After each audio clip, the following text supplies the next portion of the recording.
अस्सलाम वालेकुम students, this is फजल शबाज खान। एक बार फिर हाजिर हूँ अपने नए लेसन के साथ। सेकेंड ईयर इंग्लिश का नॉवल सेक्शन आज भी कंटिन्यू करते चलें। और लास्ट टाइम आपने चैप्टर 1 और 2 की समरी को यहाँ पर सुना था। चैप्टर 1 की जिसका टाइटल था the Rassendylls with the word on the Elphbergs, और चैप्टर नंबर 2 जिसका टाइटल था concerning the colour of men's hair. मैंने आपको यहाँ पे बहुत सारे साइड कैरेक्टर्स का भी कनेक्शन बताया था, और अब तक हमने यहाँ पर यही सुना कि कैसे रूडोल्फ रैसेंडल लंदन में अपनी भाभी और अपने भाई को, और पेरिस जाकर अपने दोस्तों को जॉर्ज फेदरली और बर्ट्रम बर्टन को ये कह के निकलता है कि वो ड्रेसडन और वहाँ से टायरॉल और वहाँ से ड्रेसडन और वहाँ से टायरॉल के लिए जाने वाला है सैर तफरी के लिए, फॉर एडवेंचरस पर्पस। लेकिन एक्चुअली क्या होने वाला था ये तो आज आपको चैप्टर नंबर 3 के अंदर पता चल जाएगा। आखिर में वो एक होटल में क़याम करता है क्योंकि उसे पता चलता है कि जनाब किंग की ताजपोशी सिर्फ 2 दिन में होने वाली है और बुध के दिन की ताजपोशी होने वाली है। तो इस्ट्रेल्सा में उसे एक तो रहने की जगह नहीं मिलती, इसीलिए वो जेंडा में जाकर क़याम करता है। और जेंडा में क़याम करते ही वहाँ पर उसे एक छोटे से इन में रुकना पड़ता है जिसको केयर टेक करती हैं कर रही होती है एक ज़ईफ़ औरत, और उसकी 2 बेटियाँ उसके साथ होती हैं। तो उनसे गुफ्तगू करने के दौरान उसे बहुत सारी बातें पता चलती हैं। मेरा प्रीवियस लेक्चर ज़रूर व्यू करिएगा ताकि चैप्टर 3 का लेक्चर आपको समझ में आ सके। तो आइए ज़रा आगे बढ़ते हैं। Let's get down to chapter 3। So starting the time with the name of Almighty Allah, who is the most gracious and the most merciful. Chapter 3 as you can see on the screen, और उसका title है A Merry Evening with a Distant Relative। एक खुशगवार शाम एक दूर के अजीज़ के नाम, एक छोटा सा टाइटल है ये। खुशगवार शाम किसकी गुजरने वाली है ये भी मैं आपको हाथ के हाथ बता दूं। जी हाँ, इस चैप्टर में फाइनली 2 हम शक्ल लोगों का कनेक्शन जुड़ने वाला है। यानी ये दूर का रिलेटिव रूडोल्फ रैसेंडल के लिए रूडोल्फ एल्फबर्ग है, जिससे रैसेंडल की फाइनली मुलाकात होने वाली है। और रूडोल्फ एल्फबर्ग जो कि किंग रूडोल्फ द 5th बनने वाला है, उसकी मुलाकात उसके अपने दूर के कज़न यानी डिस्टेंट रिलेटिव रूडोल्फ रैसेंडल से होने वाली है। ज़ाहिर उसे कुछ ताल्लुक कुछ ऐसे लिंक्स का उसे पता चलने वाला था रूडोल्फ एल्फबर्ग को, कि जिसके तहत वो अपने कज़न रूडोल्फ को यानी रूडोल्फ रैसेंडल को, जिसे वो कज़न रूडोल्फ कहता है, उसे वो अपना दूर का और बड़ा ही अच्छा दोस्त बनाने वाला है। तो आज इस चैप्टर में उनकी दोस्ती होती है। अब आते हैं कॉन्सेप्ट पर। फाइनली रूडोल्फ रैसेंडल जब अगली सुबह वॉक करता हुआ निकलता है, और जाहिर है कि इस दौरानिए में एक चीज़ और हुई होती है, और वो ये कि जोहान, जिससे आपको याद होगा चैप्टर 2 में मैंने आपको बताया कि वो देखकर रैसेंडल को हैरान हो जाता है। तो वो अगली सुबह आकर उसे एक ऑफ़र देता है कि वो यहाँ से इस्ट्रेल्सा में उसकी बहन के घर में आकर क़याम कर ले। ज़ाहिर एक प्लान था कि जिसके तहत रूडोल्फ रैसेंडल को जोहान विशेस कि वो वहीं उसे फंसा कर वहीं से उसे ख़त्म कर दे और उसको रास्ते से हटा दे। That's another story.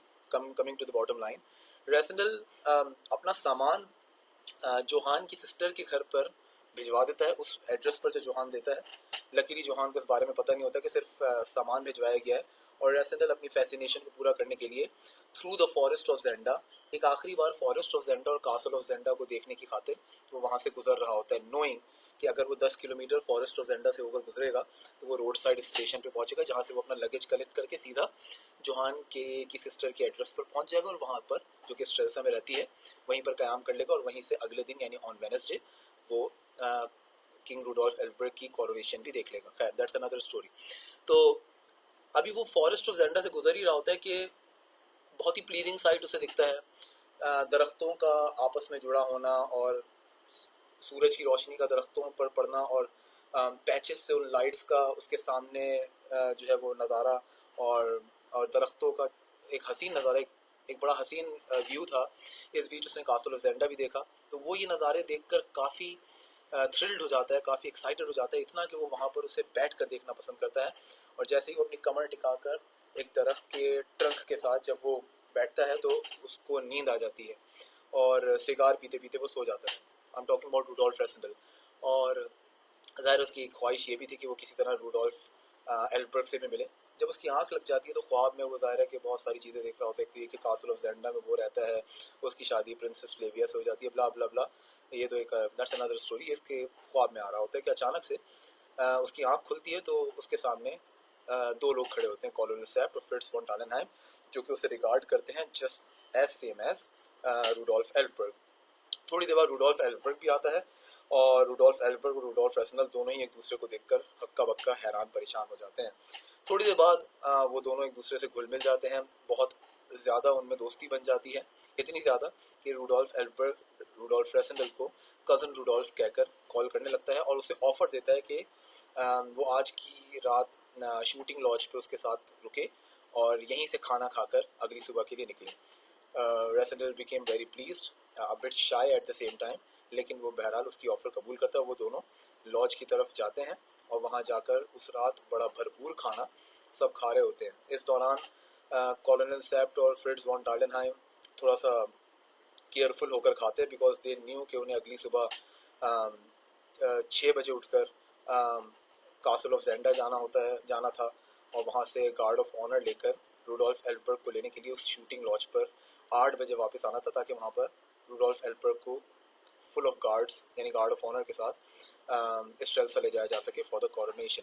तो इसलिए ना सिर्फ कि वो खुद केयरफुली बहुत कम खा रहे होते हैं, बल्कि रूडोल्फ एल्फबर्ग को बहुत ज़्यादा शराब पीता खास तौर पे देखकर वो दोनों उसे बार बार रोकते हैं। खास तौर पे फ्रिट्ज वॉन टालेनहाइम बहुत रोकता है। Colonel Sapt a bit more careless in this regard for the very first and for the last time in fact, और जहाँ वो अपना खाना खाते हुए नजर आ रहा होता है। फ्रिट्ज काफ़ी रोकता है, तो रेसनल के सामने रूडोल्फ एल्फबर्ग फ्रिट्ज को डांट कर मना करता है और फिर उसे खुद ख्याल होता है कि नहीं, डांटना नहीं चाहिए, आखिर फ्रिट्ज सही कह रहे हैं। इस दौरानिए में शराब पीते पीते कॉलोनल सेप्ट की कब आंख लग जाती है, फ्रिट्ज कब सो जाता है पता ही नहीं चलता, और रेसनल आखिरी नमाज में रूडोल्फ एल्फबर्ग को एक ऐसी शराब की बोतल पीते हुए देखता है जो कि उसके लिए जोसेफ लेकर आता है, the domestic servant of Rudolf Elphberg, जो कि जहाँ जहाँ रूडोल्फ एल्फबर्ग जाता है उसके साथ होता है, और वो शराब लेकर आता है जो माइकल ने बड़ी मोहब्बत से उसके लिए भिजवाई होती है।